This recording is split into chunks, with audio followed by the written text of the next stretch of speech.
nguhaye ikaze muri aka kanya ngushimira uko wahisemo kunyumva ndetse no kuntega amatwi ugafata umwanya wawe ukicara ugatega amatwi no YouTube channel yanyu nk'abanyarwanda muri rusange ariyo KSF Entertainment igutegura ndetse ikakugezaho ibiganiro by'ubwenge gusa.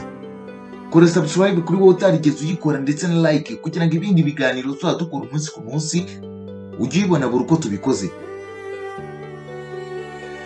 Uyu munsi wa none tugiye kurebera hamwe ivumburwa ry'imodoka na moteri, ikoreshwa ry'amashanyarazi mu modoka, isano hagati y'amabuye y'agaciro yo muri Repubulika Iharanira Demokarasi ya Kongo n'ibibazo by'umutekano muri ako karere, n'ingingo zifitanye isano mu buryo bwinshi bugiye butandukanye.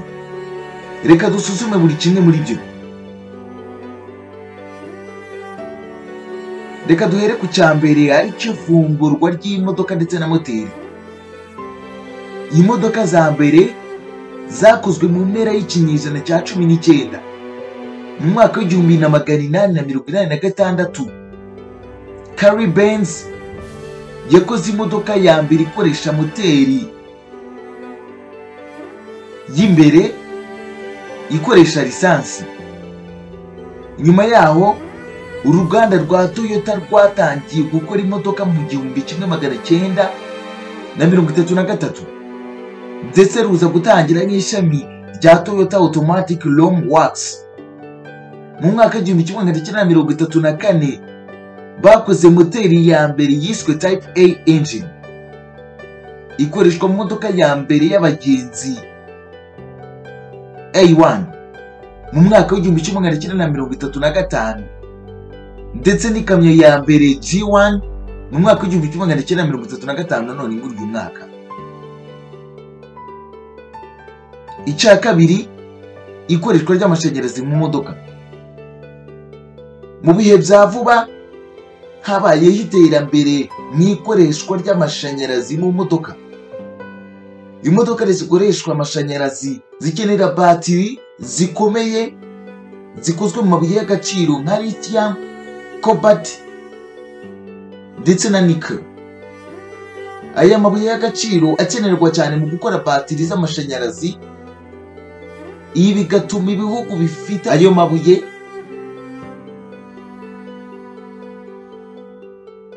bifatwa nk'ingenzi mu bucuruzi mpuzamahanga.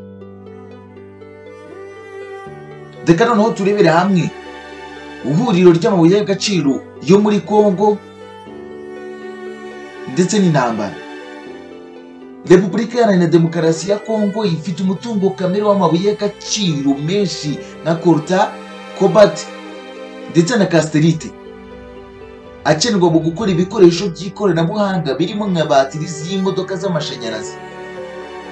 Ibi byatumye habaho amakimbirane mu bihugu bishingiye ku gucunga no kugurisha amabuye y'agaciro.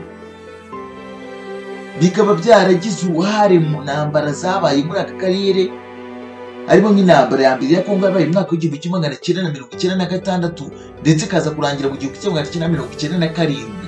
Ushaka kumenya amakuru acukumbuye kandi byimbitse kuri iyi ntambara ya mbere ya Kongo, twayikozeho ikiganiro mu biganiro byatambutse. Sura ndetse unashakishe muri content zagiye zikorwa mbere, uraza gusangamo amakuru acukumbuye kandi yimbitse kuri iyi ntambara ya mbere yabaye muri Kongo. Iyi ntambara yabaye muri Kongo yatumye habaho impinduka mu buyobozi bwa Zaire yaje kwitwa Repubulika Iharanira Demokarasi ya Kongo. Ubwo Mobutu Sese Seko yasimburwaga n'uwitwaga Laurent Desire Kabila. Isano hagati y'ubuvumbuzi bwa moteri ndetse n'intambara. Nubwo ivumburwa rya moteri ubwaryo rifatwa nk'intandaro y'intambara, ikoreshwa ry'amabuye y'agaciro akenerwa mu gukoresha ibikoresho by'ikoranabuhanga birimo nka batiri z'imodoka z'amashanyarazi byateje amakimbirane mu bihugu bifite ayo mabuye, mu gihe isoko ry'imodoka z'amashanyarazi rikomeza kwaguka. Ibyifuzo by'amabuye y'agaciro nka cobalt na lithium biriyongera umunsi ku munsi, bigateza umwuka mubi mu bihugu bifite ayo mabuye, cyane cyane aho gucunga umutungo kamere bidakorwa neza nk'uko bikwiriye. Ibihugu bigiye bitandukanye bifite buno butunzi bikunda guterwa cyane ndetse bigakorerwaho amanyanga kugira ngo habeho iyibwa ndetse n'igurishwa mu buryo butemewe n'amategeko by'aya mabuye y'abatunzwe n'iki gihugu n'ibi bihugu. Reka turebere hamwe noneho rero uburyo amahanga cyangwa se ibindi bihugu bitari ibyo bitunze ayo mabuye y'agaciro duteza umutekano muke kuri ibihugu bitunze ayo mabuye y'agaciro.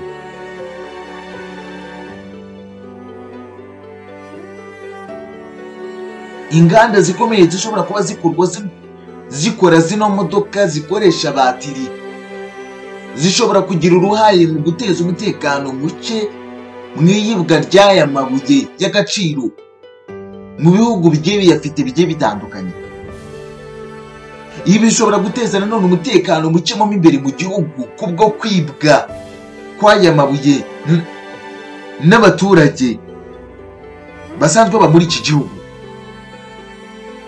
Aya mabuye agurwa amafaranga atari makeya ku buryo ufite toni zayo byibura zirenga 3 cyangwa se ziri munsi yabyo bitewe n'agaciro ka buri buye. Ibi bishobora kugukira mu mwanya wa mbere w'abategetsi bategekesha amafaranga yabo kuri iyi si muri rusange. Ibi bigatuma bamwe mu baturage baticara bityo bagakomeza kudahwema gushakisha uburyo butemewe n'amategeko bushobora kubafasha kwiba, gucuruza bitemewe n'amategeko ano mabuye y'agaciro aboneka mu bihugu bikeya cyane ku isi. Ibi kandi bishobora guteza intambara muri ibyo bihugu,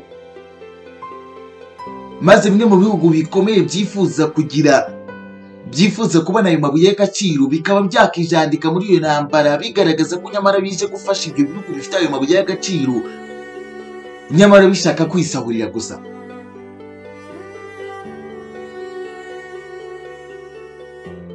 Iyi akaba ariyo mpamvu buri muturage wese uzi ko atuye mu gihugu gifite amabuye y'agaciro ntiyirinde cyangwa se agire uruhare mu kurinda umutekano wayo akoreshwe mu buryo bwemewe n'amategeko, bityo igihugu kigira umutekano nubwo bitoroshye namba gucungira umutekano n'amabuye y'agaciro. Reka noneho turebere hamwe ibiciro by'intambara. Ibi biciro by'amabuye y'agaciro biterwa n'ibyifuzo ku isoko mpuzamahanga. Ibi biciro by'amabuye y'agaciro biterwa n'ibyifuzo ku isoko mpuzamahanga. Ibiciro byiyongereye bishobora guteza amakimbirane mu bihugu bifite ayo mabuye kubera guhangana ku nyungu zituruka kuri uyu mutungo, aho bigaragara ko bamwe mu bakuru b'ibihugu badafite indangagaciro ndetse n'imiyoborere ihwitse bashobora gukora uko bashoboye ngo bigwizeho umutungo w'aya mabuye y'agaciro mu buryo butemewe n'amategeko, bagacukura ndetse bakanagurisha aya mabuye y'agaciro mu buryo butemewe, kugumururumba ndetse no gushaka kwigwizaho imitungo byabo ku giti cyabo. Mu gihe intambara zibaye, umusaruro w'amabuye y'agaciro uragabanuka mu buryo bugaragara kubwo kwibwa ndetse akanagurishwa ku giciro gitoya. Ubyumvishe neza nk'uko nanjye ndi kubyumva ko buri kintu cyose cyibwe byanga byakunda gihita gitakaza agaciro kuko kigurishwa mu buryo butemewe n'amategeko, ndetse ukigurishije akaba azi neza ko igihe icyo ari cyo cyose ashobora kugirwaho ingaruka no kwiba uwo mutungo runaka yibye. Ibi bigatuma rero ashobora kugurisha ku giciro gitoya, bityo igihugu kigahura n'ihungabana mu bukungu, maze amabuye y'agaciro akagurishwa byamaze guta agaciro 100% bitewe n'uko yagurishijwe mu buryo butemewe. Ibi bigateza izamuka ry'ibiciro ku isoko mpuzamahanga ndetse bikanagira ingaruka ku nganda zikoresha ayo mabuye, harimo nk'izikoresha imodoka z'amashanyarazi. Reka noneho turebere hamwe uburyo gukora lisansi n'ihuza n'amabuye y'agaciro. Lisansi ikorwa mu bikomoka kuri peteroli itandukanye n'amabuye y'agaciro avugwa haruguru.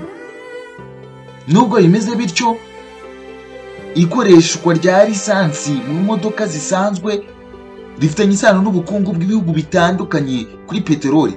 Aha ni naho ikoreshwa ry'amashanyarazi mu modoka zifitanye isano n'ibihugu bikungahaye ku mabuye y'agaciro akenerwa mu gukora batiri. Nubwo ikorwa rya lisansi ridakunze kuvugwaho amakuru menshi, esansi kubera ko ari ibikomoka kuri peteroli, ibi nabyo bigira uruhare mu guteza umutekano muke ku bihugu biyifite. Aha twavuga nka Sudani ndetse n'ibindi bihugu bigiye bitandukanye. Ibihugu bihoramo intambara bitewe no kwibwa ndetse no gushaka gucuruza ino lisansi mu buryo butemewe n'amategeko. Ibyihebe bikabifata nk'umutungo kamere wabyo, nyamara wakaba ari umutungo ukoreshwa mu buryo buhwitse n'iyo igihugu kiwutunze.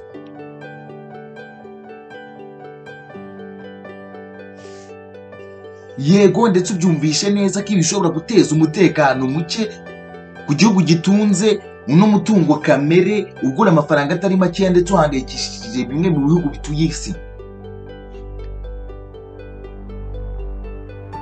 Mu gihe uyu mutungo udacunzwe neza, ushobora guteza intambara ishobora gutuma ubukungu bw'igihugu bugwa cyane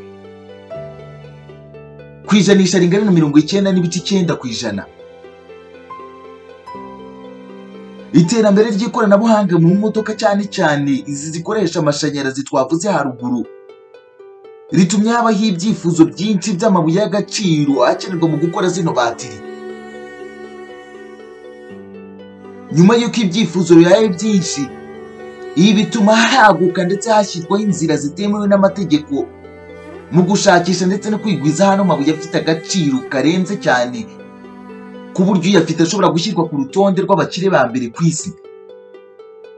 Ibi byongeye kandi agaciro k'ibihugu bifite aya mabuye y'agaciro kariyongera cyane, ariko nanone ibi bikaba byateza amakimbirane ashingiye ku gucunga neza uwo mutungo. Gucunga neza umutungo kamere no gukemura amakimbirane mu mahoro ni ingenzi mu kurinda umutungo kamere ndetse bikanarinda n'intambara muri rusange.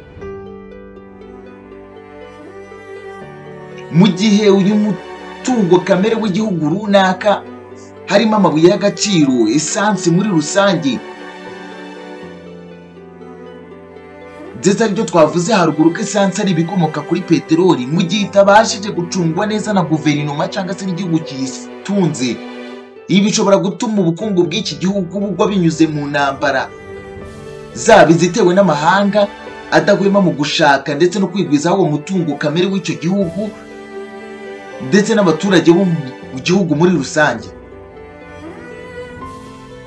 Abaturage ntibahwema kurara amajoro bacukura mu birombe aya mabuye y'agaciro ndetse no gushaka kuvoma peteroli mu bihugu bigiye biyifite.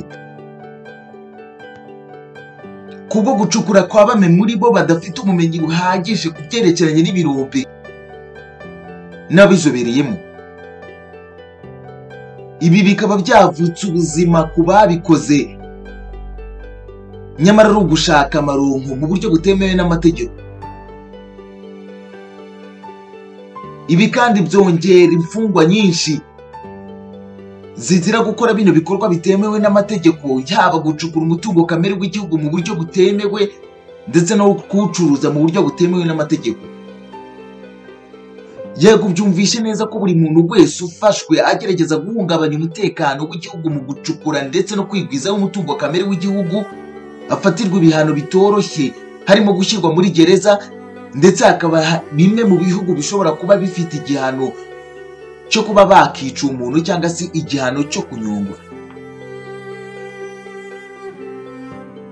Ndagushimiye we twabanye kuva ku itangira ry'iki kiganiro kugeza kuri uyu musozo wacyo, ari naho dusoreje ikiganiro cy'uyu munsi.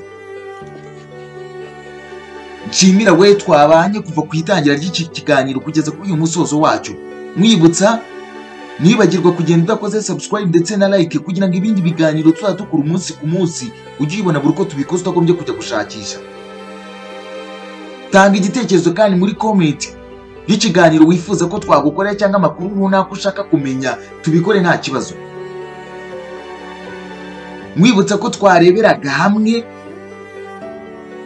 ku bijyanye n'imodoka na moteri, uburyo byaje, uburyo haje kuvuka imodoka zikoresha amashanyarazi, ndetse bigatuma biteza intambara zitari nkeya ku bihugu bifite amabuye ashobora gukoreshwa mu gukora batiri, ndetse n'ahantu ibintu bishobora kuba bihuriye n'intambara ziba hirya no hino ku isi.